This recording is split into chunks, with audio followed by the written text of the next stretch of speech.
All right, here we got a function, and we got to find the y value. That's what that is. F of 0 is a y value. The 0 is an x value.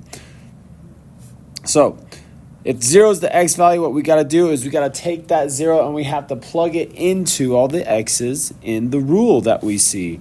So our function is called f, and here's the rule that function does to whatever number it is that you plug into it. In this case, we're plugging in 0. So when we plug in 0, now we have to simplify. The first thing you got to do is remember the order of operations. A lot of students have learned it by using this acronym called PEMDAS. That's parentheses, exponents, multiply and divide, add and subtract. The reason why multiply and divide are together is because they go at the same time. You have to do them from left to right. Add and subtract, same thing. Okay, so because parentheses are right here first, and I do see something I can do inside the parentheses, I'm going to take care of business with that first. 0 minus 3 is going to be a negative 3, and I'm going to rewrite it so that it's all cleaned up. The next thing I got to do is the e, which is exponents. So we have one exponent, it's a 2. That 2 means negative 3 times negative 3, which gives us a positive 9.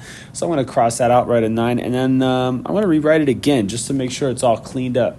So we did parentheses, we did exponents, next is multiply and divide. I do see some multiplication right here. Whenever a number is right up next to a parenthesis, that means multiply. So I'm going to go 2 times 9, which is 18. And lastly, we have add and subtract. I don't see adding, but I do see subtracting. 18 minus 4 will be 4. 14, which is our answer. So f of 0 is 14. The x number is 0. The y number is 14. And I don't want you guys to forget, we can write that different ways. We can say 0, 14, or you can see it in a table. And you can have a y there or an f there. It doesn't matter. They mean the same thing. And so that's 0 and then 14. And you could also see it on a graph where you have 0 for the x, which would be right here, right on the y-axis, and then we have to go up 14 spaces, and then that right there is where we would put the point. So all these things are related.